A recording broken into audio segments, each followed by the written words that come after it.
This is Coach Lee, and you're listening to The Door Report. Look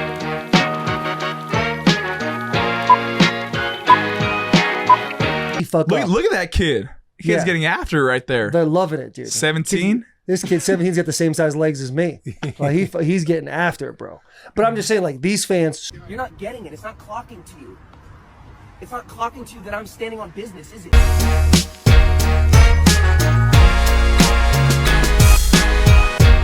Welcome back into The Door Report, and welcome into episode 320 on a rainy Tuesday evening, June 17th, 2025. I am Will Byrum, joined as always by my co-host, Trevor Hulan, a.k.a. Hack Squat Jim Duggan. Here at The Door Report, we are presented by 615 Collectibles. If you're into sports cards or sports memorabilia, check out 615 Collectibles on eBay. You can find them by typing in ebay.com/str/615collectibles, or you can just go to ebay.com and type in 615 Collectibles in the search bar. Items include NFL team packs, graded cards, individual cards, and more. Shipping is always fast and free. Trevor, you have it titled Dog Days Are Upon Us. I messed it up too. So whenever it says Vandy Boys Dog Days. I didn't take out the Vandy Boys.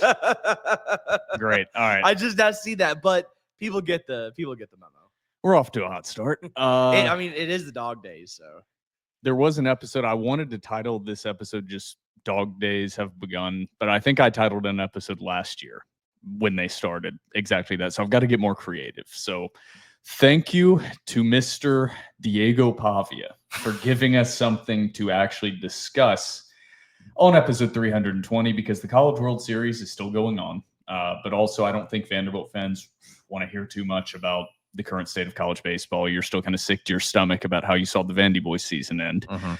And outside of that, there's no news on the baseball transfer portal front. We'll talk about that. There's no news really on any tangible football front, and there's absolutely no news on the basketball front. So we are in the dog days, Trevor. We have to get creative. Well, in terms of basketball, Tyler Tanner did get cut from Team USA, so that I suppose counts as basketball news. That's news. Get it out in one sentence. Yeah, but not really much to expand on. But there was some baseball staff news we will talk about after the TDR cocktail break, and we have a ton of premium message board questions to get to. I know we have 29 replies. I don't know how many of those we're actually going to read. Who knows? But we will see how many we get to. But before the TDR cocktail break, for anyone that is unaware, Diego Pavia joined a very popular Nashville-based podcast in Bussin With The Boys with Taylor Lewan, a former Tennessee Titans offensive lineman and Michigan football star, and Will Compton, 9-year NFL veteran with stints across multiple teams, as well as a Nebraska, we'll call him a Nebraska legend. We'll give him that credit, even though he did take some shots at Vanderbilt fans throughout that podcast. But Diego Pavia joined. That released at 6 a.m. today, so 6 a.m. yesterday when you guys are listening to this. And I'm not going to lie, Trevor, it was an entertaining interview. That's the way to put it. Absolutely. Diego Pavia is a media sensation. I think you should name this episode the Diego Pavia World Tour. Boom. Diego Pavia World Tour, because it is the Diego Pavia World Tour. Also, dude, shout out to our boy, offensive lineman and TDR listener, Cade McConnell, for being an intern with Taylor Lewan and Will Compton on Bussin With The Boys. He was also chiming in during today's episode. So shout out to the boy, Cade. That is a dog. Dude, compared to the other producers on that show, so I'm going to be honest, I'm not a regular Bussin With The Boys listener. I follow him on socials, but I'm not a listener of the podcast. I saw Cade McConnell as an intern. Seeing him next to the other interns, he's gigantic compared to them. Clearly, the other guys are not SEC offensive linemen that they brought on. No, that's peak male performance is what we call that. We call that peak male performance. But that I encourage everybody initially in the intro. I was going to title it, before you came up with the Diego Pavia World Tour, I was going to title it A Podcast About a Podcast. Because segment one is basically just going to be me and Trevor talking about that podcast. Podception. Yeah, Podception. Talking about what Diego Pavia talked about. Because he talked, this was the thing that was so great about it. It wasn't some tightened up media PR talking points podcast. It was just a lot of things that, I don't know. I'm not sure the Vanderbilt coaching staff and administration are too 100% thrilled about. I mean, there was nothing bad in it, but it definitely wasn't sticking to administration approved talking points, I think would be a good way to put it. That was very much a just dudes being dudes. And for our, how many female listeners do we have? Like, I think it's 3 or 4. That's more than that, but I think it's like 6% of our listeners. We'll go up to 10. We'll go up to 10 to our 10 female listeners. If you want to know what dudes do in their free time for fun, it's literally that. If you took away the cameras, if you took away the microphone, like dudes just do that for 5 hours, and we're like, this is sick as hell. But I did appreciate it because a podcast ourselves, a podcast talking about a podcast. I feel like the vibe that Bussin with the Boys has is very much similar to the vibe that TDR has, to where it's just 2 dudes talking ball. Now, their experience, maybe a little bit better resume than me and Trevor with NFL careers along the way. You could make that argument. They're not recording a podcast from their nice townhome in Sylvan Park. They're recording from a bus. So yeah, we got them there. Got 'em. Yeah. But we have all that to get to and much more in episode 320. But before we get into all that, we are now a part of the Rivals Publisher Network. Visit vanderbilt.rivals.com or thedorreport.com today and subscribe to a monthly or annual membership and support. TDR, use code DOORREPORT, all capital letters, no spaces, for a 30-day, no-risk free trial. Also, don't forget to follow us on Twitter and Instagram at The Door Report. Like us on Facebook. Subscribe to our YouTube channel. Our podcast is available on iTunes, Spotify, YouTube, and Google Podcasts. And while you're at it, give our podcast 5 stars and review on iTunes. It's now time for segment 1.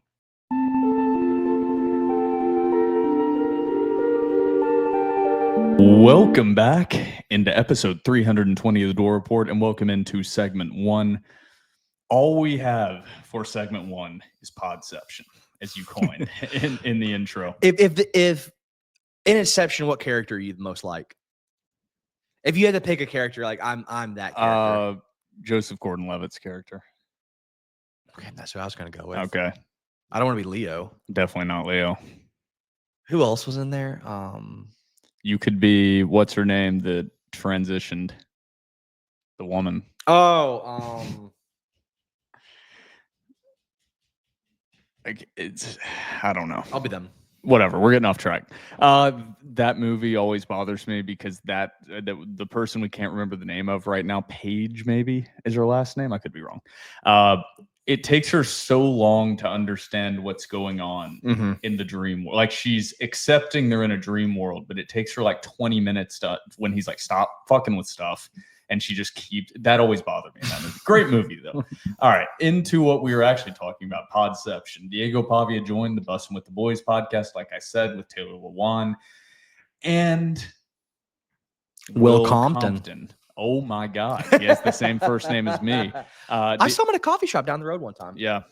He was out to breakfast one time with his family when I was out with my ex. I can't remember where we were. And got seated directly next to us. Getting me off track again. So Diego Pavia joined the podcast. Cade McConnell, a Vanderbilt offensive lineman, is also a producer on that podcast / intern with Bussin with the Boys over the summer. It was an interesting interview. Very entertaining interview. And it's gotten a lot of attention across social media because Diego Pavia wasn't exactly buttoned up during the interview. He didn't say anything that I think anyone personally in the program or anything would ever take offense with. But he wasn't buttoned up with these responses that were asked. How do you think what's the team's goal this year? Or how did you feel about when you pissed on the logo at center field in New Mexico's practice facility? He didn't just give I was immature at the time. They were a rivalry. I shouldn't have done that. He didn't give that response. He didn't give the response of, this team's goal is to win as many games as we can, focus on ourselves. He gave real answers, and he talked exactly what he believed and what he thinks.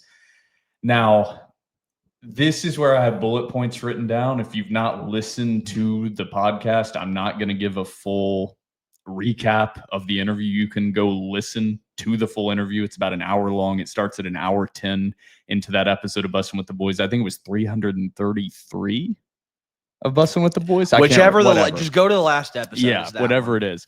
Listen to that if you actually want like a full story by story breakdown. There were just a few talking points that stuck out to me. There were some very funny ones that we can get to, but a few talking points that stuck out to me. Number one that has been getting attention across. Well, actually, Trevor, I want to go to you first before I get into my talking points. What did you think overall of the interview? I absolutely loved it. And I love that Diego was himself. I think if Diego went in and was buttoned up and gave these canned traditional media responses, it would feel disingenuous. And I think that is the last thing that Diego Pavia is a dishonest person.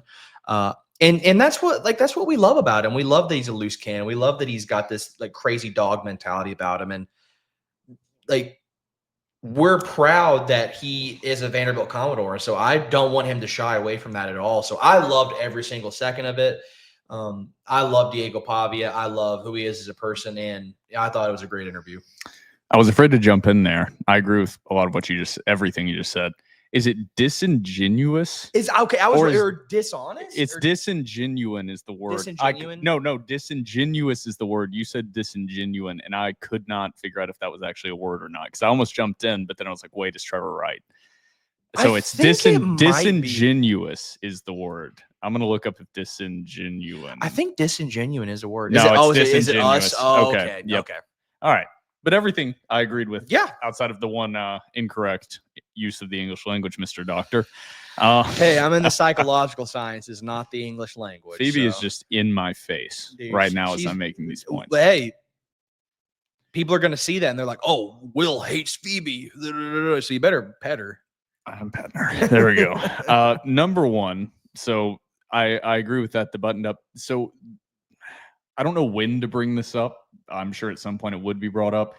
Diego Pavia, this is not my number one point, but Diego Pavia brought up, getting offered $4 million in a package of some kind from another SEC school. That was a big storyline. Go on to thedoorreport.com if you want to know the details about that and the school. Yep. Because we have the scoop. If you want to know who offered that, we have sources / Trevor has sources that confirm that is real and confirm he does know, in fact, what team that was. Mm-hmm. So subscribe to a premium membership and you can know as well. But that lost my train. So one of the things I wanted to say is he talked about the comfortability factor as to why he didn't want to leave Vanderbilt, like Jerry Kill being a semi-father figure in his life, all of those things, and that Vanderbilt took a chance on him. The unbuttoned up part and the Air It Out with Pavia podcast and the things he's been doing with Theo Vaughn. I think part of the reason he also stayed at Vanderbilt is I think there was some conversation about some leeway allowing him to build his brand personally. I think that was a conversation that 100% happened. They said, you can do what you need to do as long as it doesn't reflect poorly on the program. And they probably laid out some ground rules. That's what I got. Because I got some people kind of commenting, this will be the last appearance he makes on any podcast like this. And it's like, I don't know if that's true. It's probably true because they're going to get more locked into football season very soon. But I don't think he said anything that was out of bounds. I mean, it's Diego being Diego. The other part of that is, number one, because I am going to defend some of the things Diego said. Number one, Diego Pavia was chewing gum during the podcast. I saw those comments. I didn't see the comments. I just heard it. as a smacker of gum myself, I relate to Diego. I smack the hell out of some gum. Just as a future, just don't chew gum during a podcast. Just small note. Okay. Start zinning, Diego. Yeah. Now that we ow, Phoebe just bit me. Motherfucker. She's like, no, Diego Pavia disrespect. Yeah, she did not like that. All right, I'll defend Diego next, Phoebe. Sorry. Yeah. So there was also a lot of blowback. Diego was asked about expectations for this team. And I'm not going to use an exact quote, but he basically said the expectation was for this team to make the college football playoff and win a national championship. And basically he said 10 wins gets you in from the SEC. That was the basic of his statement. It was a lot more discussed than that throughout the episode. And there was so much blowback surrounding that. And Trevor, you have thoughts on this, of course. So originally, I want to go to your thoughts on it because I think my thoughts will be defending him and then slightly more measured. But I want to hear your thoughts from just your perspective. Yeah, just my perspective. And we had this issue a little bit last year in Vanderbilt fans' defense. I don't think I've seen any Vanderbilt fans upset with these remarks, but it has been the global or national media of college football and other fan bases. But last year we had this sort of issue internally where before the Alabama game, it was specifically CJ Taylor said, we expect to go in and beat Alabama. And Vanderbilt fans were like, oh, giving them Baltimore material, this, that, the other. And we came on the pod, or I don't know if it was on the pod. It was definitely on Twitter at least. And we were like, hey, if you have that sort of mentality, you're a loser. And so I'll say this. If you are like listening to what Diego Pavia is saying, is like, oh, that's bulletin board material. That's that's this, that's that. You have a loser mentality. What would you rather your quarterback say? Go in there and be like, man, we'd be cool with 7 wins. Would you rather him say that, or would you rather him say, hey, we're shooting for the national title, and if we don't get that, that's a failure? I want that. So will they do it? I don't know. I think 10-2 definitely gets you into the consideration. If Diego Pavia says they can win a national title, then by God Almighty, I believe it. Yeah, there's a lot of gray area in there, and the people that would be to still man the other side of people shitting on Diego Pavia would be there's a lot of gray area in how he could have more diplomatically answered that question without making himself, let's say, sound like he's up in the clouds or out of touch with reality. That's what the other side would say, okay? I agree with everything you were saying from a fan, from a player perspective. Absolutely. We always talk about the subtle disrespect of low expectations. Well, that's not the case anymore. And it's always felt like my entire life as a Vanderbilt fan outside of the James Franklin years, there was a loser mentality within the locker room. Even when they won games, it was almost an unexpected, joyous eruption when they won games. They didn't go into a season with high expectations for fear of failing. Well, that's not the case this year. So there's a couple points that go directly off this, and I'll get to the mindset behind Diego Pavia and why I think it's so stupid how people are criticizing him, because I think that's the quickest one to get to. Phoebe, you've got to move, buddy. She's like, I just want to be with you, Uncle Will. Number one, Diego Pavia. He went through his background and his timeline and how he got to Vanderbilt and how all that went down on the podcast.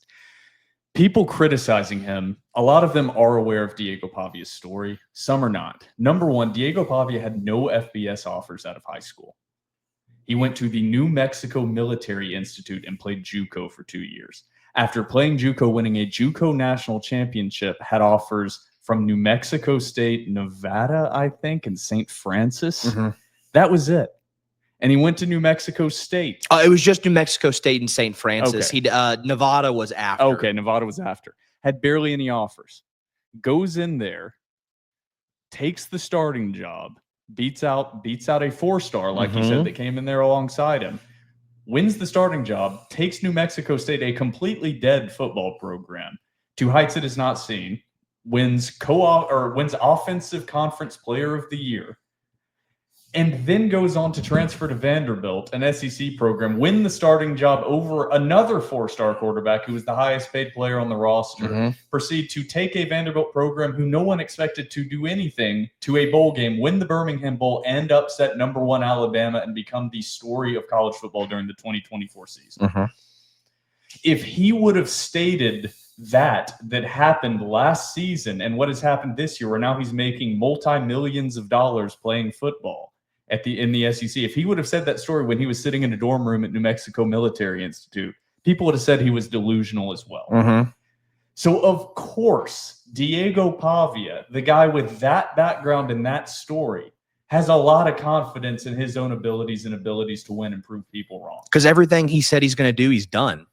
But it's also, in order to be where he is and be on that podcast talking to Taylor Lewan and Will Compton and talking about Vanderbilt and putting them to the front storylines of the offseason of college football, he has to have that mentality. And I hate to tell people that anybody making comments or calling him dumb, I don't think that's going to affect Diego Pavia because he's heard that a lot. He heard that a lot before last season from fans within this fan base. Yeah. Saying there's no way this guy's going to come in and start. He's too small. He can't do it. Nate Johnson's clearly the guy. He's got all the tools. And then he comes in and proves everybody wrong. So I'm not even saying as an objective person on the outside, the statements he made are the most rooted in reality. But to criticize the quarterback on that team, this wasn't some fan coming on or some analyst coming on and saying that he's the starting quarterback on this team. What do you want him to say? That's my thing. That's the side. What do you want him to say? That's my general takeaway is like, I'm sorry that he has high confidence in himself, and I'm sorry about that. Well, and it's like you said too. And it hasn't been Vanderbilt fans, like you said. Yeah, and like you said too, everything he said he has done. So people think that it's crazy to have this aspiration of making the national championship. He said he was going to go D1. He went D1. He said he was going to go SEC. He went SEC. He said he was going to take Vanderbilt to a bowl game and win that bowl game. He did legitimately. Like, you can call him dumb. He's on a hot streak. He hasn't missed so far. So will it happen? I don't know. Who knows? College football is a crazy sport. But to act like he is in some fantasy land, I think is insane. Yeah, this also playing off of that same comment, because I think a lot of Vanderbilt fans agree with what we were saying. I think the mentality of Vanderbilt fans has shifted where it's like 15 teams are allowed to talk constantly. Vanderbilt fans are going to talk constantly. All three teams, all three main sports, and you can throw in women's basketball, all made it to the postseason. Did they have great success in the postseason? That's another conversation. But Vanderbilt is not some lowly academic department right now. This is not Northwestern. Yeah, right now Vanderbilt is riding the wave of success. Now that success is not winning national championships, but overall where Vanderbilt is sitting right now versus where they were sitting 6 years ago is crazy. Where they were sitting Crazy last year. Where they were sitting last year. So of course there's confidence brewing inside of Vanderbilt fans. That's not wrong, Vanderbilt fans. I know it feels wrong. That's not wrong. Things are moving in the right direction in general. Even though baseball, it doesn't feel that way. Obviously, with the sport we were coming off of. Vandy fans, I'll say this, and I know I'm just some lowly podcast host. Let your nuts hang. Talk your shit. If someone says you're a Vanderbilt fan and you can't talk shit, fuck them. There we go. Now, the part I wanted to get to off that same comment, I talked about it last season in the season recap, I believe, talking about Vanderbilt was the sweetheart of college football. Even a lot of SEC fans made the comments to us, we were rooting for you guys. This attention Vanderbilt has gotten throughout the offseason, a lot of the things Diego Pavia said on this, and also just generally it's brewing underneath. This is just what got the conversation out there, and it's the first feeling of this. Vanderbilt was the cute underdog story last year. If they come out and start winning games this year, things are going to be different. You're starting to feel real vitriol towards Vanderbilt and Diego Pavia because they won how they're supposed to last year. They went 6-6. They won in the Birmingham Bowl against Georgia Tech. They upset number 1 Alabama, but they didn't rock the boat too much, right? They were still cute. This year, with how they are talking, if they're able to accomplish this, they have, or if they fail, they have people rooting for their failure this year that are bookmarking things, bookmarking quotes from players, bookmarking things analysts have said. That wasn't true last year. I think Diego Pavia and this team has the right mindset. Clark Lee has learned from experience to take nothing for granted. But this team is not going to have the backing of the SEC and other SEC fan bases in the same way they did last season. I just need Vanderbilt fans to get ready for that. It's time to defend yourselves. And you know what? Lean into it. I personally, I don't know about you. I think I know where you lean. I cannot wait. And I really mean this. I cannot wait to be a college football villain. I hope, oh dear God, do I hope that we can be college football villains. I would love nothing more than to every week, every Tuesday, come on the pod after a Vanderbilt win and be the bad guy in the story. I want it so bad. I want it so bad. And that was happening regardless. And Diego Pavia's personality is just leaking out. So that was going to happen regardless if Vanderbilt came out and started winning. And all this can go away very quickly if they come out and lay an egg against Virginia Tech in week 2. Yeah. That's the part of this. I mean, we saw it in 2023. There wasn't this kind of hype building. but there was some juice flowing, and this team came out and did not look like the team that we expected to see. Now they've proven it. We know what we have in Vanderbilt football a little bit more with a lot of returning talent, but they have to go out and back it up now because the eyes are going to be on Vanderbilt football this year. That is for sure. Some other parts of the podcast that were really great. He talked about Nate Johnson throughout that. Some very interesting comments about Nate Johnson throughout that. The sushi comment was crazy. But there was also a story about Chase Mitchell and him having a stutter. That and was talking shit. That was my favorite part of that episode was him talking about Chase Mitchell and his stutter. But there were a lot of good parts talking about Jerry Kill, described by Diego Pavia as a nut job, is what he described him as. Jerry Kill's the man. We can also confirm firsthand from seeing Jerry Kill in a closed off, no media practice environment. Dude, nut job. He scared the hell out of me. I thought Jerry Kill was going to beat my ass last year. Dude, Jerry Kill is the man. He didn't come at me at all, but I just saw him charging me. I was like, oh shit, dude, Jerry Kill's about to beat me. So there was one other thing I've written down here that is not even directly related to Diego Pavia. It just kind of bothered me throughout the episode. I know that Will Compton and Taylor Lewan are Big Ten guys. I know that. But so often throughout that episode, Diego made the comment a couple times about the SEC being the best conference. What Will Compton and Taylor Lewan kind of lost sight of throughout that is Diego Pavia is not an SEC guy. Diego Pavia grew up in New Mexico. Diego Pavia wanted to play for the New Mexico Lobos. Diego Pavia, just randomly being recruited, got drawn to the SEC just because he had the idea in his head that's the best conference in the country. He didn't research and have the numbers and grow up in the South and have it in his veins that the SEC is the best. It's just what he thought as a football player that was playing football in high school and college and then looking to go to a program. That should tell Taylor Lewan and Will Compton more about how the average person not entrenched in Big Ten or the SEC views those conferences. And they talked about the national championships during the NIL era being split 2-2 and the last two being Big Ten teams. But really, that's not what they were talking about. Diego was talking about the talent of individual players throughout the conference, the best of the best. And they kept arguing, and Diego kept being like, there are good players in the Big Ten. There are more guys that are going to the NFL out of the SEC. And they kept arguing with him about that like he was wrong. And that was what was kind of bothering me. He's right. National championships and having the best top two teams like Ohio State, Michigan, whoever, that's not what the conversation is. He's talking about path to the NFL. He said AFC, NFC, SEC. Yeah. And that's what he's right. The Big Ten produces a lot of NFL players too. They're number 2. But SEC's number 1. That's not a debate. And they were talking like it was a debatable topic. Yeah. That's what was weird to me. And I was like, Diego having this view is a great example of how you guys are delusional. He's not entrenched in the SEC in the same way. He's not entrenched in the Big Ten. He's from New Mexico. If anything, his ties should have been to RIP the Pac-12 or the Big 12. Can you name the last or most recent successful NFL player that came from Nebraska? Oh,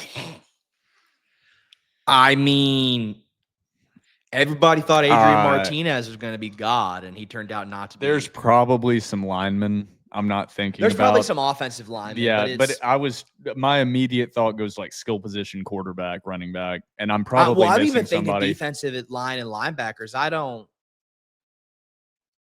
Nate Gary? Then again, I think Nate Gary might have went to Iowa. No, I think Nate Gary went to Nebraska. Levante David. Where did Nate Gary go? I have no idea. I think Nate Gary went to Nebraska. Buddy, I have Amir Abdullah. Yeah, there's not a lot. No.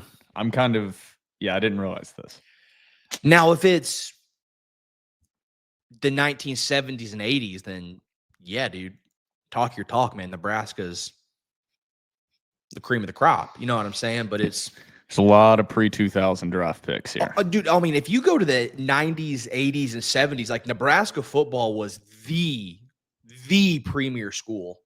not the 90s, but like the 70s, really, Nebraska was the premier football institution. Yeah, I'm looking at a lot of players that have been drafted recently that have not had great NFL careers. Luke Gifford. Forgot about him.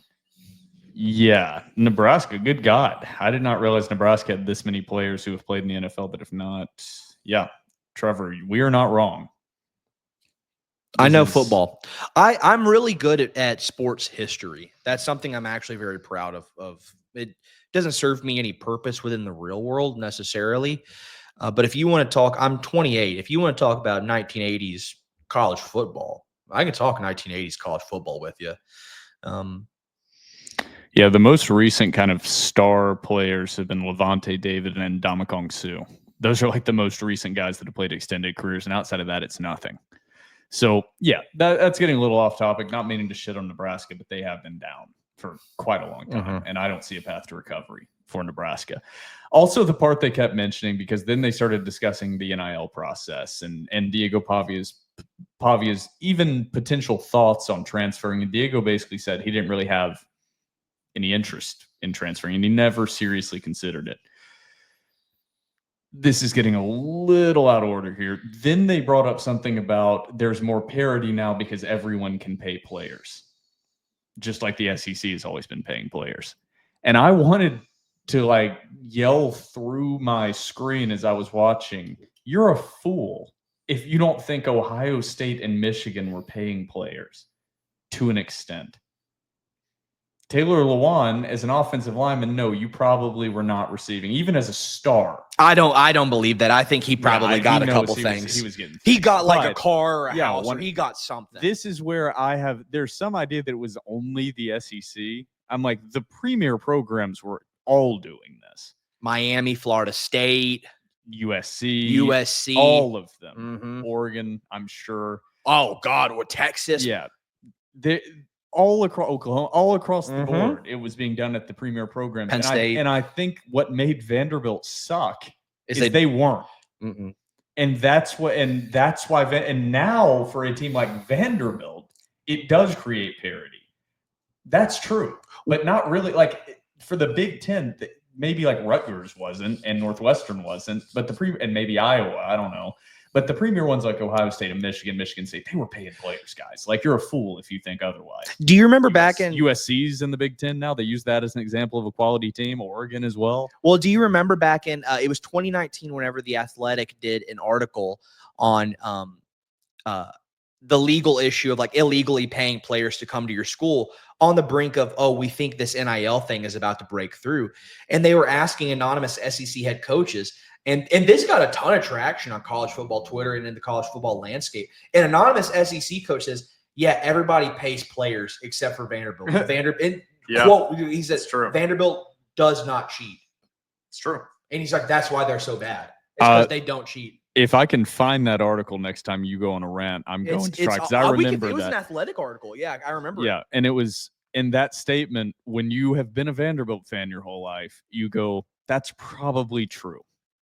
Because how many times has Vanderbilt had a guy commit or had a guy that looks like he's going to commit, and this is in the old era, and then all of a sudden he's going to Georgia or he's going somewhere else. That's a story as old as time as being a Vanderbilt fan pre-NIL. And now that does occasionally happen, like Caden Harris flipped his commitment from Vanderbilt to Georgia. That's always going to happen to an extent, but you're seeing that happen a lot less now. And that's because Vanderbilt is following the rules and can pay the guys. They have the money. But unfortunately, and I don't like that they have followed the rules. I wish they would have cheated, but they did follow the rules. And that's why Vanderbilt sucked, because they weren't paying guys. They only got players that were not willing to be paid. So either morally upright or not good enough to be paid. I won't out this guy. But somebody that does interact with, that's a loyal listener of TDR and comes to our tailgates and is a Vanderbilt football alum, played football at Vanderbilt during the mid-2000s, played with Jay Cutler, Bobby Johnson, so on and so forth. We sort of became friends over this football season, and at the tailgates we would just talk. He would just tell us old stories. And I remember asking one time, I was like, was the Bobby Johnson regime really as uptight as we think it was? And he's like, yeah. He goes, and I was like, well, what about getting paid too? He's like, we never got a dime. He goes, Jay Cutler never got a dime. Bugs never got a dime.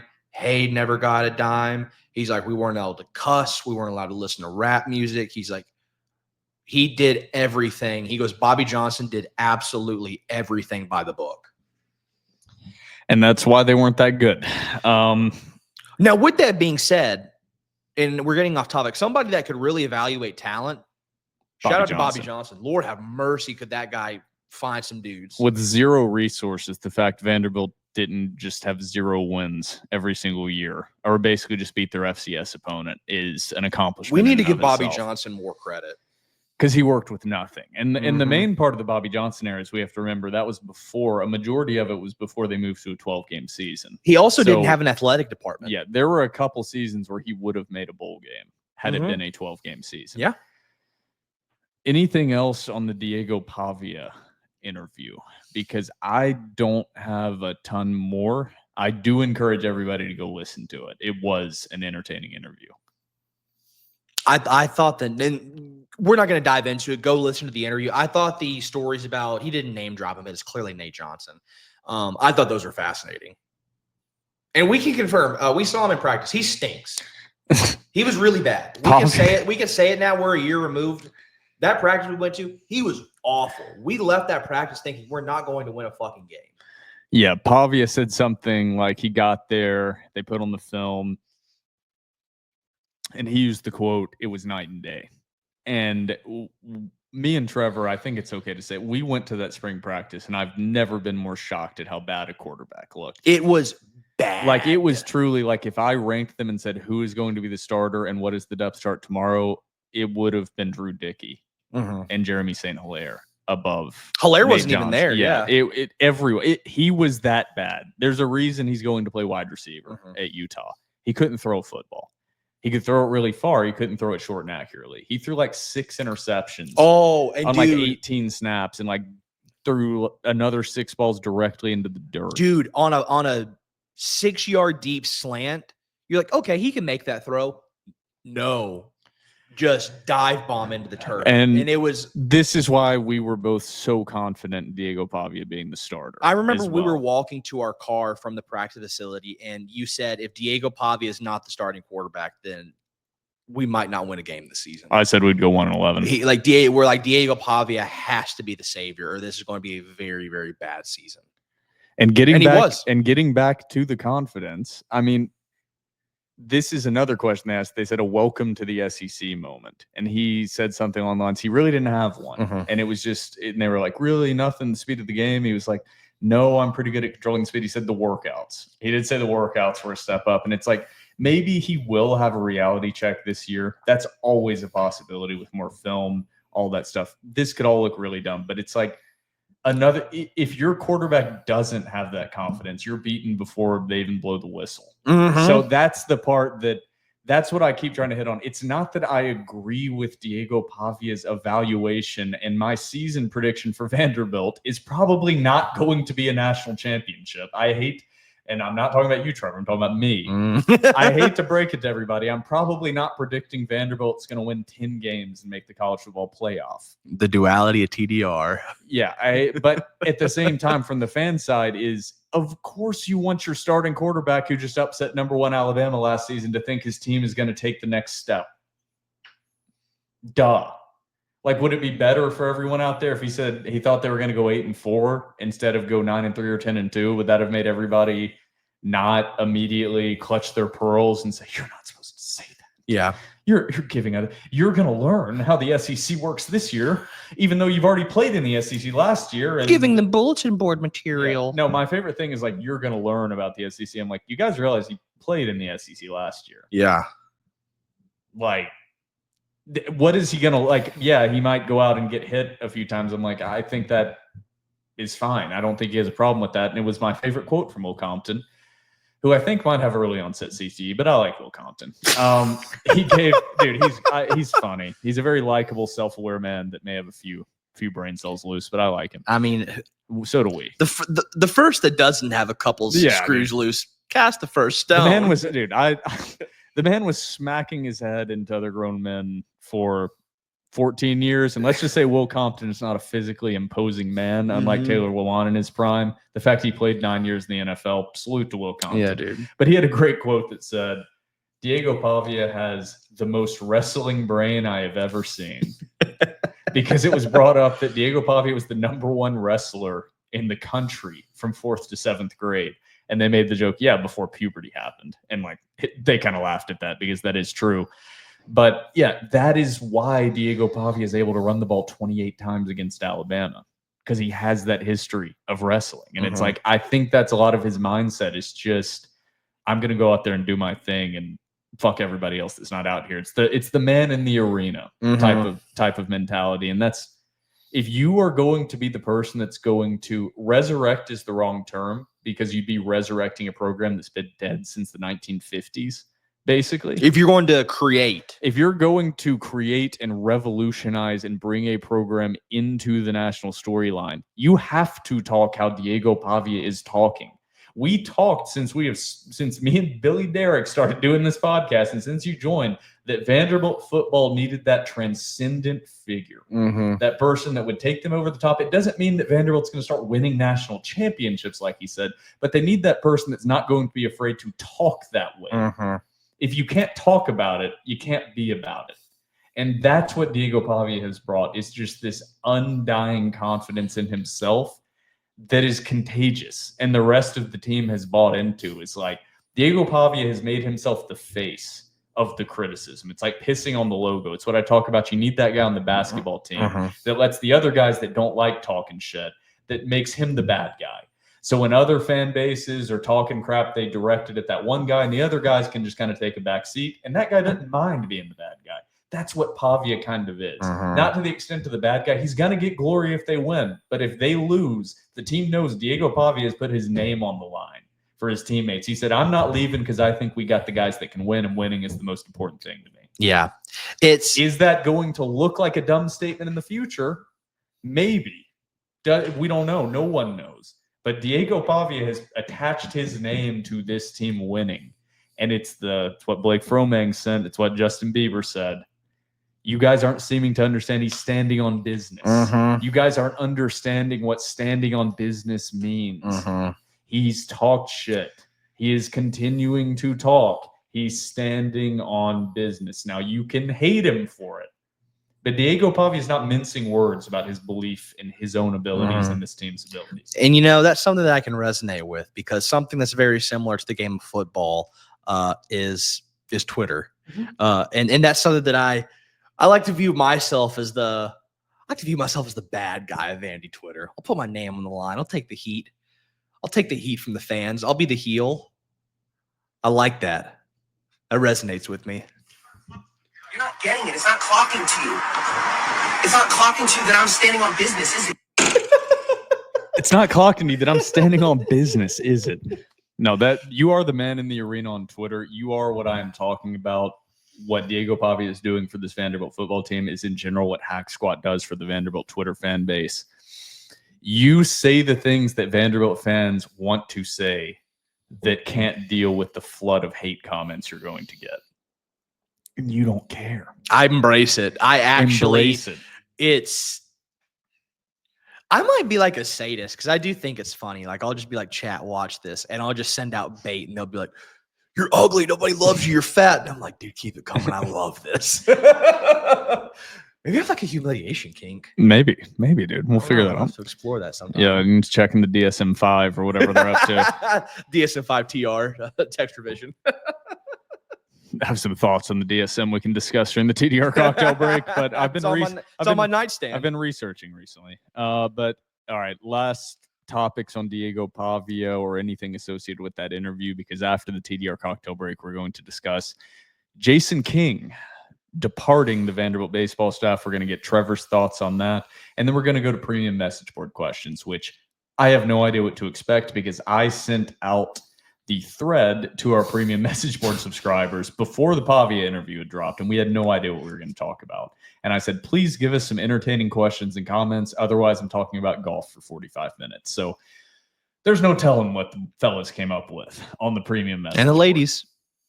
Do we have? Yeah, we have like maybe one or two ladies on the premium message board. But thank you. We would love more female conversation on that board. If anybody would like to subscribe, only $9.95 per month. Yeah. Anything else on the Diego Pavia interview? I don't know, dude. Shout out to women, man. Shout out to women, man. After Father's Day. Actually, shout out to fathers. Shout out to the dads. Shout out to the fathers. But you couldn't be a father no, without a woman. don't add the caveat.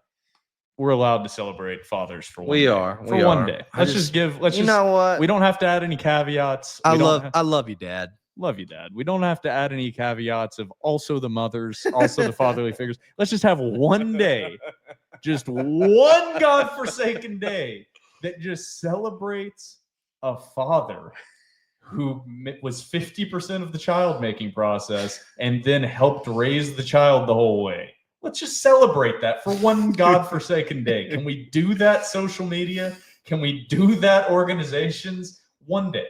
That's all we're asking. And Father's Day doesn't even get the benefit of all the homemade school stuff that brings home because they get screwed. It's over summer. They don't get the school projects that have a picture that say, love you, Dad.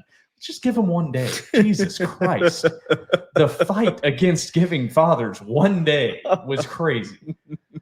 Maybe I'm getting too into the Twitter algo. Whatever. I think you might be a little bit too deep because that was not on my Twitter. No, it was just the amount of posts. And there was one in the Titans that I think was just an error, but the amount of posts that had to add the caveat of like, Happy Father's Day to all the fathers out there and the mother. And like, it was always, there was an and. Oh, And really? saw I that didn't see any of Not all those. across. It was a few specific. That's why I'm too deep in the algo. But there were a few that did that and it pissed me off. That's why I stay off of the For You tab and I just stay on my following. The For You tab. tab is awful. I Mhm. try to stay off of it. I am not one to say this. Twitter is getting, not bots, we've talked about that. Twitter's getting bad, dude. It's getting rough. We are fully back to like 2012 Twitter. Yeah. This is what it was like in 2012 or 2013. Like right when I joined, this is what it was like. It might be a little worse. No, it was worse. When we joined, the worseness was different because you didn't have the massive accounts that were pushing the bad narratives, Mhm. but the things individual accounts were saying were off the rails. Yeah. And it wasn't burner accounts because people didn't understand the reach and longevity of social media. That is yet. another thing. Yeah. The there idea were of a just- burner. there wasn't burners. There wasn't that. It was just people saying insane shit. With their government name attached. Yeah, to that's it. why Yeah. I say it's not people like most people that are on Twitter recognize what is like bait or things that are playing to the algo. And it's like when you see it, it's like this is meant to piss off a liberal. This is meant to piss off a conservative person. And it's like you can identify that. Twitter in 2012, 2013 was pure, raw, unadulterated shit talk with things people did not think would ruin their futures, and they did. So Yeah. that's what was great about the Wild West Twitter days. Last time I asked, anything on the Diego Pavia before we go to the TDR cocktail break? None for me. All right. Everybody out there, grab yourself a cold one, and we will be discussing baseball after the TDR cocktail break.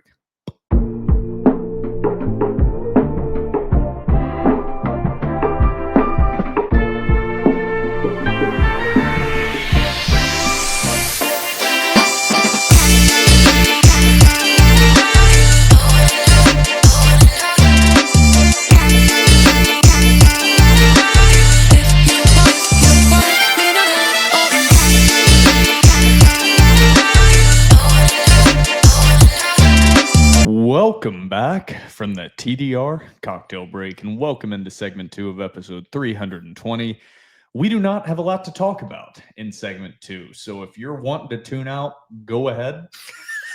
Whatever. We're going to have fun. So I have no idea what's going to come up next. I'm still blindly reading through premium message board replies all summer, so you get our completely unadulterated response. There's one storyline that we're going to touch on before we get to the premium message board questions. And if you aren't fans of me and Trevor bullshitting about random stuff, then definitely tune out. But if you like me and Trevor answering random questions, then stay tuned in. But They're still first, Vandy centric. most of them are Vandy centric and they're going to be fun, but don't expect us to be discussing breaking news storylines or anything along those lines. If you have any breaking news or insider information, Trevor, get it out now. I mean, Nothing. No. Okay, that's all I'm Yeah. not putting you on the spot. I'm saying like there is no news. We're trying. The moment we have news, you guys will be the first to know on the premium message board, and then the podcast listeners will be the second to know. Mhm. We just don't have anything right now. Yeah. Number one, though, the only storyline: Vanderbilt assistant coach Jayson King, former Dayton head coach for I believe 7 seasons, joined the Vanderbilt staff in June of 2024. Has departed the program. That was the official release. He is separated to pursue other career opportunities. I'm going to go ahead and cut through that, as I have if there's any program that I don't have inside context with, it's baseball. I have no inside context with baseball. My complete assumption from that is Tim Corbin is a man of integrity that does not want to cast a bad light onto a guy that was hired as an assistant coach that was formerly a head baseball coach at a decent program. He was fired. It's obvious. It's blatantly obvious to everyone with a brain. So I'll go ahead and cut through that. So Trevor, I've said it, so you can run with what I've said, and I'll catch the flack if that is not the case. But he was fired. Well, obviously. yeah. I mean, we already posted on the board too. Shout out to our boy Alex Kerbascoop God. We were able to confirm that Jayson King was indeed fired. Did not leave under his own power. So yeah, Vanderbilt is for the second year in a row looking for a hitting coach this offseason. So who will it be? Your guys' guess is as good as mine.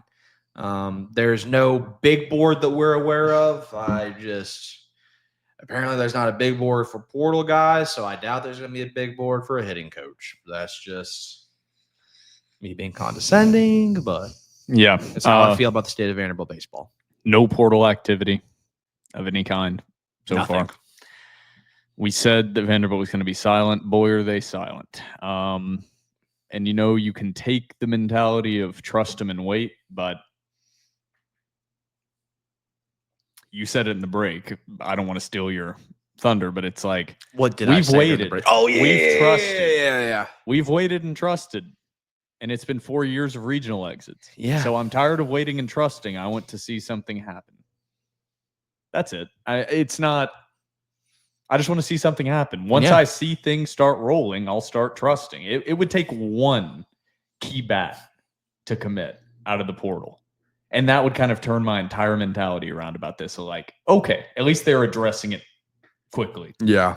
Nothing. Radio silence. All right, let's get to premium message board questions, unless there's anything you want to add on that. Nothing for me. Beef Romang's comment about the Jayson King says, seems like the no King strike worked in Nashville. We need a new hitting coach. Corbin is not Dayton Jayson anymore, and they broke up. Who will our next hitting coach be? No idea. Blake, we do not know. The No Kings protest. That was a good joke that I wanted to tweet, but might have ruffled some feathers.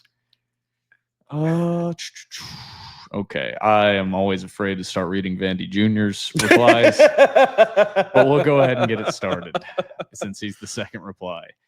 I know he's listening. We love the interaction. Keep it going. Yes. Vandy Jr. says, the part of Will's post that is stumping me is the entertaining questions and comments. Since I don't play golf and am not interested in golf in the slightest unless Snedeker is playing and has a chance to win.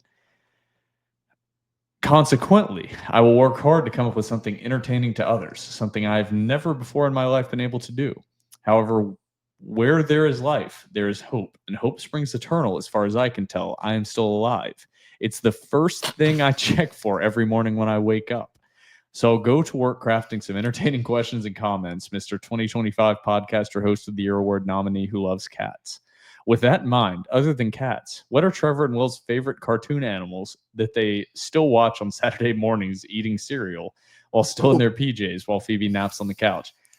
You have a different understanding of my life, but cartoon animals. I used to love Tom and Jerry. I was a big Tom and Jerry guy. I liked Wallace and Gromit. I wasn't a Wallace and Gromit. I was an guy. Arthur fan. I loved Clifford Arthur. the Big Red Dog. Curious George. What was the one where the lions in the library? Oh, he's on PBS. Read between the lines. Read between the lines. Great. It wasn't a Saturday show. It was an after-school show. I loved Read Between the Lines. Dragon Tales. Dragon rocked. Tales, awesome. Veggie Tales, man, back in the day. Yeah. Yeah, not a cartoon guy anymore. There's been this shift where adults are into cartoons and anime. Those are two separate things. But cartoons and anime, I have never been able to get into adult cartoons. You ever watch BoJack Horseman? Yeah, it's too heavy-handed. Oh, see, I love BoJack Horseman. It's not that I dislike it. Like, I have nothing against it. No, I know what you mean. I just can't get into it the same way as a live-action drama or comedy. Yeah. Like, I've watched Rick and Morty a few times and enjoy an individual episode now and then, but like an adult sitting down and being like, I'm going to watch Rick and Morty. I love Rick and Morty I don't understand it. Mm-hmm. There are a lot of things I don't understand. It's not me shitting on it. Just don't get it. So I'm not a cartoon guy. You an adult cartoon guy, Trevor? I do like BoJack Horseman. Okay, so BoJack Horseman, that's the extent of it. Not Rick and Morty, Family Guy, American Dad, any of that. Nope. South Park. I never watched an episode of South Park See, in my life. I've always watched a few episodes. It's never been my thing. My friends joke with me that I'm a PC principal. You could be. Yeah. We'll use gender inclusive language in my school.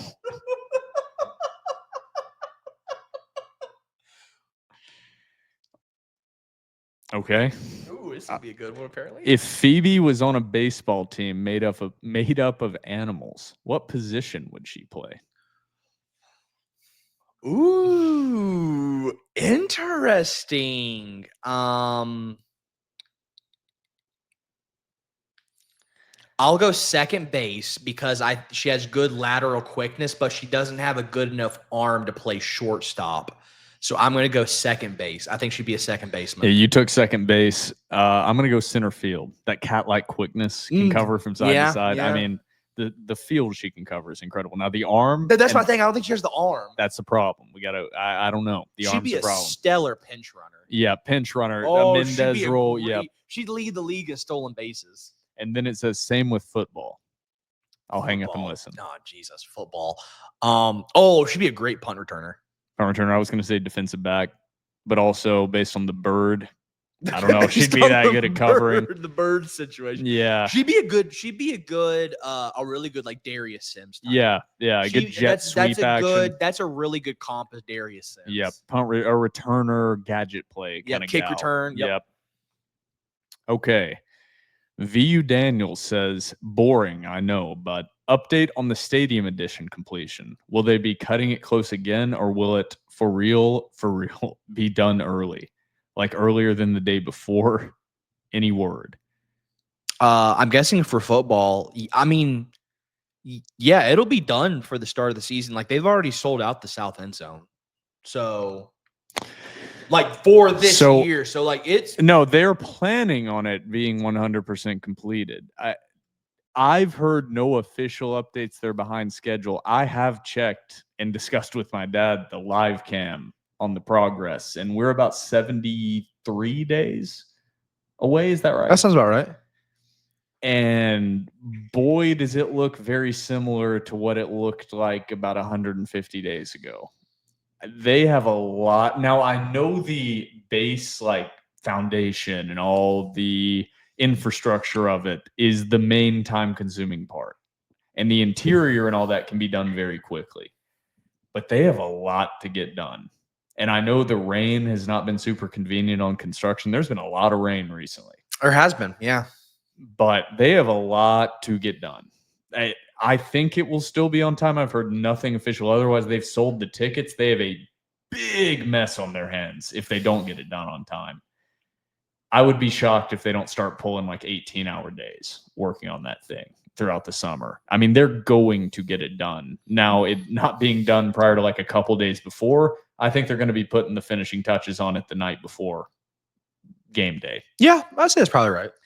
But go look at that live cam, and it doesn't instill a lot of confidence. Are you looking now? The road is obvious. Now the road, Jess Neely is going to be a mess for an extended period of time. Like that'll be another few years.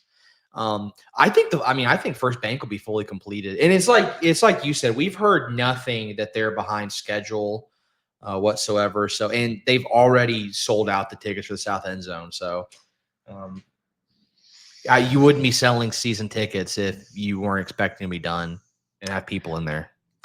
Yeah, that's the well. If we hear any updates or otherwise, we will post those to the board and then report them on the podcast, of course.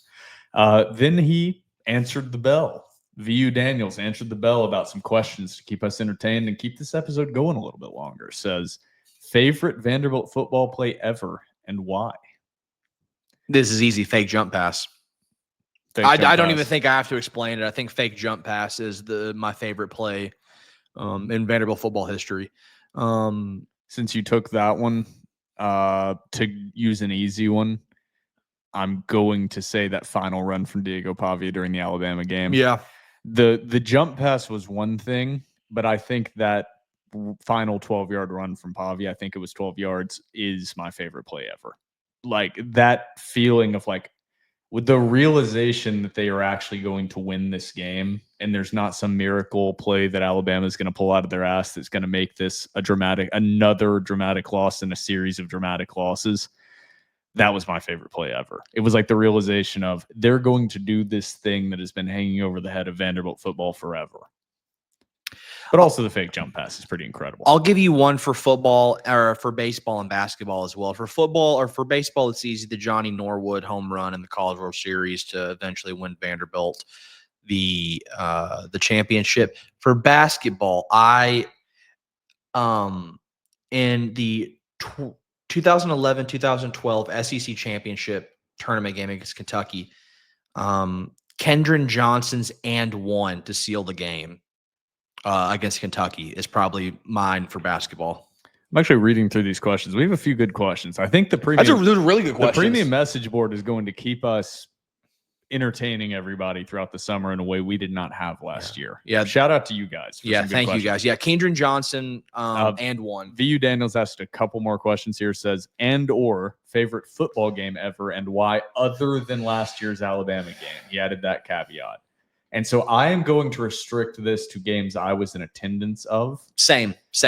And I'm going to say number one is Vanderbilt when they kicked the shit out of Tennessee. I think it was 2011. 2012. That's mine. Number one. Number two for me, and a very close number two that is the most underrated electric environment for a Vanderbilt game ever that I feel like I'm the only one that ever brings up consistently is Kansas State in 2016? I believe so. That environment was the best environment I've been to inside of Vanderbilt Stadium ever. Was that game. That or the Ole Miss game they lost. That Kansas State game was electric, and how they won it was electric. With the Kyle Shermer reach over the goal line and a rushing touchdown for him. That game's up there for me. And the Music City Bowl as well. City Bowl. I stole everything. No, you're fine. I'll give a sleeper. Wait, which Music City Bowl? 08? 08. Okay, I agree. 08 was going to be my number two. I will say a number three sleeper that I think about a lot is the 2013 Georgia game. I think that was a great game. That one, I will say, a game that would be in this conversation had they not beaten Alabama last year. That Virginia Tech game was fantastic. That Virginia Tech game was awesome. It is a brutal game to go back and watch. I went back and watched the highlights recently because Vanderbilt started out looking like they were going to dominate and win easily. And that last touchdown, knowing what happens, is fine. Watching that Virginia Tech receiver run wide open on a broken coverage to take the lead and mock the dance that Vanderbilt did in the end zone. It's easy to watch the highlights, but during that game, in the moment, agonizing. So, like, that's why that's not put up there, because that was gut wrenching in the moment. But that also would be discussed as one of the best games to attend. But it's being so overshadowed by that Alabama game that it's like forgotten. Vanderbilt was a huge underdog in that game, I believe 13.5 points. And they came out and won. And that's so overshadowed by the massive upset they had over number one Alabama, rightfully so. Yeah. But that was the huge upset that got all this started, was the Virginia Tech game. I was able to go to a couple of away games last year, and I went to the Kentucky and the Auburn games on the road. Those were very fun, especially the Auburn one, getting the 6th win, getting to see that in person. That was a fun game. Last question from VU Daniel says, any new tailgate sponsors this year, like the beer company last year? No, we do not. If you are a beverage company or a food company and would like to sponsor TDR tailgates, we will shout you out on every single pod. We'll drink your beer. All you have, drink your beer on the pod. If you notice, I'm drinking out of a glass, as we currently do not have a drink sponsor. If we had a drink sponsor, be drinking straight out of your can or holding the liquor bottle as we drank. So a lot of opportunities there for local Nashville businesses trying to get their name out there. Because people will drink your product at our tailgate, I promise you. They guzzle the God Outlaw. Almighty! Yeah, they will drink you dry. Yep. So anybody out there, let us know. And I will reach out to the Outlaw rep we had last year. Yeah, So he's sick, when we dude. get closer. Okay. Vandy Jr. says, did you realize that 100 podcasts from now will be episode 420? Are y'all planning anything to celebrate that episode? If so, how will you celebrate? If not, why not? Signed, Bob Dylan and Mary Magdalene, Harlot. Hey guys, it's Bob Dylan, and I'm gonna play a couple of songs for you tonight. I will say That was pretty good. That was solid. really good. 420, that's 100 episodes from now. So that's a couple years from now. Yeah. We will see, because me and Trevor are pondering the idea of doing separate previews and recaps for football season. So that could speed up episode 420 getting here. We will pick a way to celebrate that is legal. We will consult with our attorneys, and I'm sure we will find a way to celebrate episode 420 properly. Sure. Yeah. Trevor's. Yeah, we'll figure it out. More stadium renovation questions we don't really know the answer to. Update on portal prospects for baseball. We don't have an answer. None. When you record tomorrow's episode, it will be 74 days until kickoff of Vanderbilt's football season. What are your ideal lineups of food and alcoholic beverages for tailgates? Oh, CJ, I'm such a simple creature, man. For a tailgate, I want a Miller burger. I want a Miller dog. And then beer. Here's my thing. My favorite domestic beer is PBR. I'm a Pabst Blue Ribbon guy. But I understand that most people aren't Pabst people. So I love a Busch Light at a tailgate. Give me a Miller burger and a Busch Light. Oh. Yeah, I want a Miller burger. That's number one. Miller burger, Miller dog. And I think I will be consuming one of these two at the tailgate, obviously pending a sponsor, drink sponsor. I'll be holding up your beverage in this scene. I'll even go back and edit this. I'll be either drinking High Noons or my beer of the summer, as I've coined it. I've not seen this anywhere. Blue Moon Light. This is my beer of the summer. Incredible on the golf course. Anybody out there that likes to golf and consume a few beverages. All the brilliant flavor of a nice Blue Moon. But if you're out there in the humidity and sun, you want something a little lighter than a Blue Moon. 95 calories, better than the Michelob Lime Cactus. I will say this trumps that. Blue Moon Light will likely be what I'm sipping on pending a drink sponsor. Next question. Prior to 2020, Vandy returfed. No idea if that's a word. The baseball field. Is it time to go back to the 2012 to 2019 turf, Trevor? Well, funny you mentioned that. Actually, right there, you can't see it, but we have the 2012 to 2019 turf on our wall. We actually, one of my friends for my birthday one year got me a plaque, and it contains the turf from the 2012 to the 2019 Hawkins Field. And so, I mean, if they would like to come to our home and take the small sample we have off the wall, I mean, we can maybe contribute. it's just time to re-turf in general. Maybe it's just time to go back to grass. Maybe so. Maybe just go back to grass.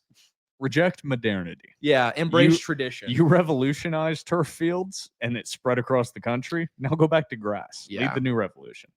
There's a few questions that are kind of hitting on what we already have talked about. Then someone, Trevor, you ripped the ass of your shorts at the gym. Boy, did I. Squatting heavyweight, caked up like Trevor Hulan is. He ripped the ass of his pants. Vandy Jr. posted something about that and said, if some seemingly deranged person posted the following pic on Twitter, I quickly averted my eyes after reading exposed cheeks. My cheeks were not what the exposed picture on Twitter. Should the aforementioned person be A, be arrested immediately by a unit from Law and Order SVU, B, have his tweet reposted in a viral manner, C, be ordered by a judge to get lots of psychiatric care in lieu of incarceration, D, need a new pair of pants, E, be banned from any and all podcasts? So we'll go D, need a new pair of pants. They came in today. I didn't post my like bare cheeks on the internet, by the way. I took the shorts and they were off my body, and I just like showed the rip in them just to show people like how bad of the damage it was. Vandy Jr.'s old school, dude. He doesn't mess around. No men's cheeks shall hit his eyes. He just said he didn't even look. It's crazy because he embedded the tweet. He had to look somewhere. Someone asked, where will you be sitting at Neyland when the Doors demolish UT this season? I have no idea yet. I will be. If it's not the Vandy section, I'll be in the south end zone. I will probably be in the Vandy section, but I have no idea yet. We'll have to see. I have a lot of buddies that are UT fans, so oftentimes we'll get like 15, 20 tickets, and there are 3 or 4 Vanderbilt fans in the group, and we'll all sit together. And that avoids me from getting in fights with other UT fans most of the time. A lot of people are interested in animals playing positions on a baseball team. A lot of responses to that. I didn't expect that. Dudes rule.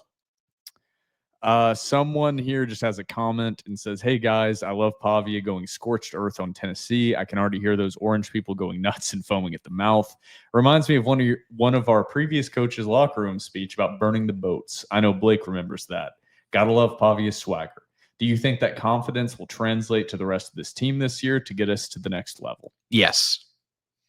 I kind of gave my statement. I don't know if it will translate, but it's like the guy on the basketball team that doesn't care about getting the hate. It takes the pressure off the rest of the team. Pavia has already publicly attached his name to be the guy that's going to get all the shit talk and criticism if this team does not live up to expectations. So the pressure is off guys like Eli Stowers, CJ Hurd, Langston Patterson, Zaylen Wood. They can just go out and play, Junior Sherrill. They don't have to worry about getting personal hate sent to them. That's going to be Diego Pavia. So yes, I think that does translate to the rest of the team. You need a guy like that. You need the guy that doesn't give a shit about outside noise, and that is Diego Pavia. He says Pavia uses the F word a lot. Will he also be banned from behind closed doors in the Door Report podcast like so many others have been? Is Phoebe bothered by profanity, or is she cool with it? I will say I think he's confusing the previous admin possibly with us. Yeah, we have never banned anybody for explicit language. If you've listened to our podcast, that's certainly not an issue. There might be something that's like built into Rivals. Yeah. That might remove posts. We don't do that. Wait, the only thing that I've ever deleted is personal attacks on the board at other members. If you have criticisms of someone else, that's fine. Personal attacks or giving out personal information, that will get you deleted and get points added to you. Other than that, the Wild West on the board. We are not restrictive.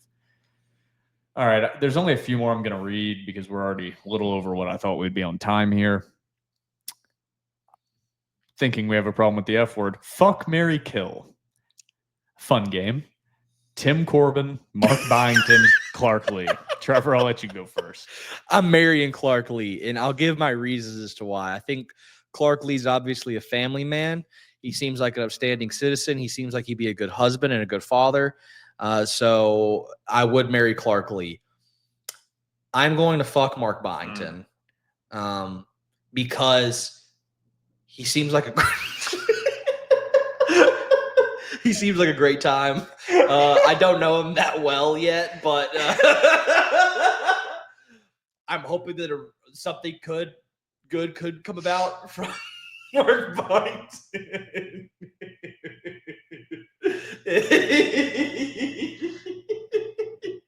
So you're killing Tim Corbin. Yeah, killing Tim Corbin. Kill Tim Corbin. He's some crotchety old yank. So I think I'm also killing Tim Corbin. No offense, Tim. Yeah. You're 62. This is where it's tough, you know? I feel like me and Mark would get along better. Clark Lee's a man of few words. I think me and Clark would also. I'm gonna agree with you across the board. I think you're right. I was debating between marrying Mark Byington, but Clark, strong family man. I'm marrying Clark. I'm fucking Mark Byington. All right. That's such a good question. That's a good one. Okay. Final question we're going to read. There are a few more comments. Thank you to everybody that asked questions and made comments. Some incredible. This is the discourse that will bring our country to the next level. And this is the kind of stuff that we need more podcasts discussing. Not this bullshit, are we going to war with Iran? We need more discussions on which Main 3 coaches are you going to fuck, marry, or kill? Mm-hmm. Every podcast needs to jump on board with Yeah. that. Final question here.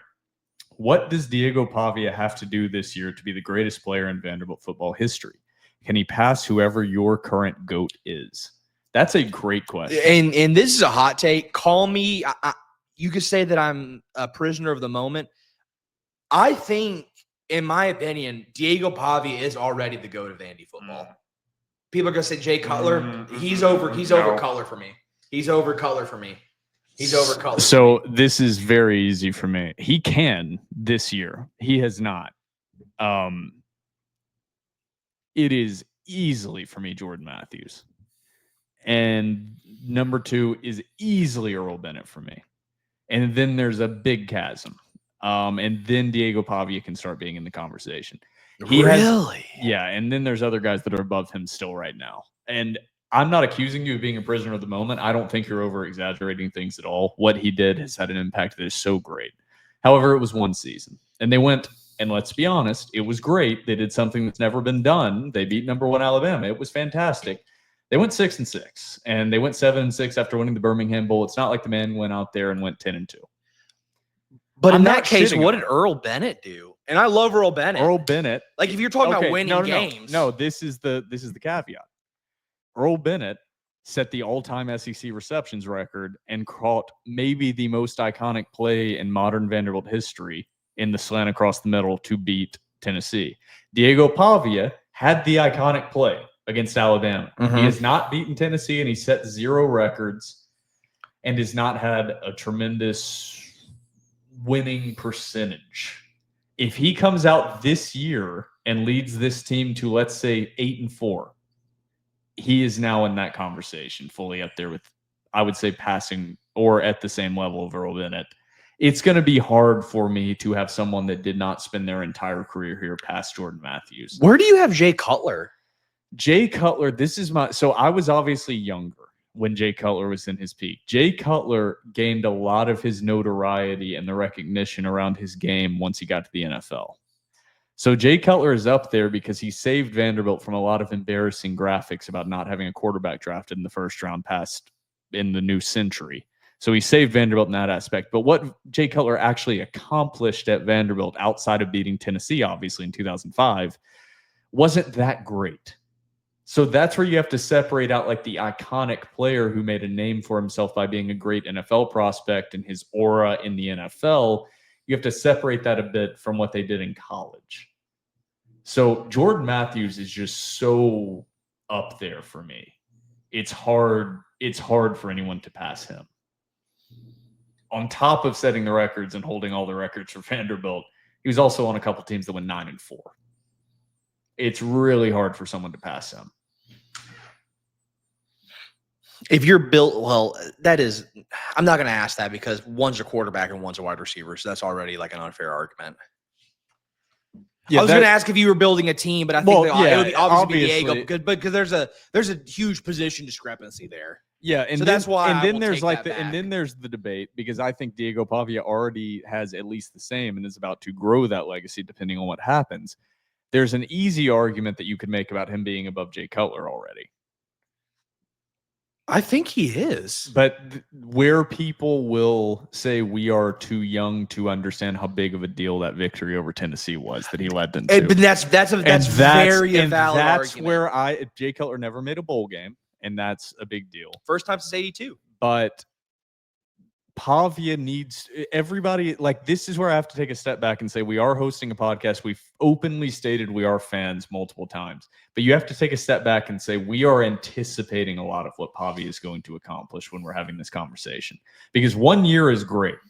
1 year is fantastic. And he obviously did something that has never been done. I'm not diminishing that. But Jordan Rodgers also had a great 1 year.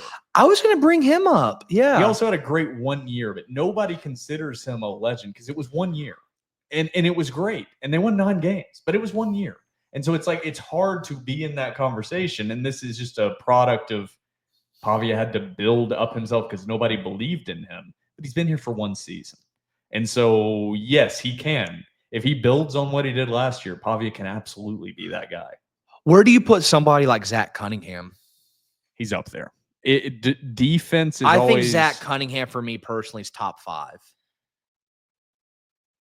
I can actually run through if Mount Rushmore's so tough because it's 4, but I can give you my 4 Vanderbilt Mount Rush. This is not my 4 personal favorites, but if like Mount Rushmore, like these are the guys that whenever I think of Vanderbilt football, I think of these guys. I'm gonna go. Damn. I'm gonna go Jay. I'm gonna go. Damn, this is actually so much harder than I thought it would be. Jay, I'll go Whit Taylor. I'll go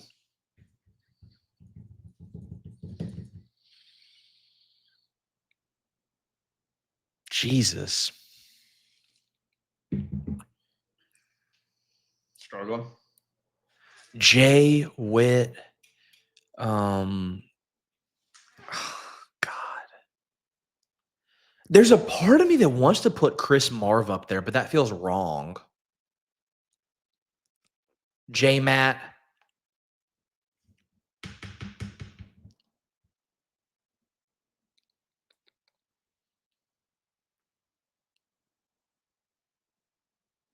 Damn, I don't know who 3 would be. Yeah, I mean mine's pretty similar to yours. I think you, and this is just differences in how you watch the teams, which is fine. You discount Earl Bennett a lot more than me. It's funny you say that because Earl Bennett's my favorite Vanderbilt football player of all time. Yeah, I think he was that good. And like I think we discount it because we had Jordan Matthews directly after him, but we're likely not to see wide receivers of the caliber and production of Earl Bennett and Jordan Matthews the rest of our lives. It just happened to be they played really close to each other in era. So mine would be literally Whit Taylor, Jay Cutler, Earl Bennett, Jordan Matthews. Not in that order necessarily, but that would be my 4. Dude, I'm struggling with my 4. I think you're thinking too much into it. Vanderbilt had 2 SEC conference records ever set by their players in the modern times, and it's been Earl Bennett and Jordan Matthews with receptions. I just feel like I'm missing somebody. The guy nobody wants to talk about, and I'll say it on the podcast. I'm going to regret this. I'm actually going to think about this more. I'll probably throw Bill Wade up there. Yeah, that's just before my time, so I can't really. But if you want to talk about like if there never was Jay Cutler, like Bill Wade is all we have, which is crazy. Yeah. It's a tough Mount Rushmore, to be honest. And we've stated that multiple times. Vanderbilt just doesn't have the football history they had. Yeah. They're trying to build that in modern times, which is going to get a lot of hate because a lot of these other programs have died, like we stated about Nebraska. People are willing to live in history, but not understand how history was created. So Diego Pavia, I have no problem with anything he said on that podcast. He sounded like a guy that is extremely confident in himself, which is exactly what you would expect from a guy with his background, with a lot of people telling him he's probably crazy for continuing to pursue this dream as a 5'9" quarterback. Let's face it. So anything else you want to add here on episode 320, Trevor? No, that'll be all for me. All right. For myself, Will Byrum, my co-host, Trevor Hulan, this has been episode 320 of The Door Report, powered by 615 Collectibles.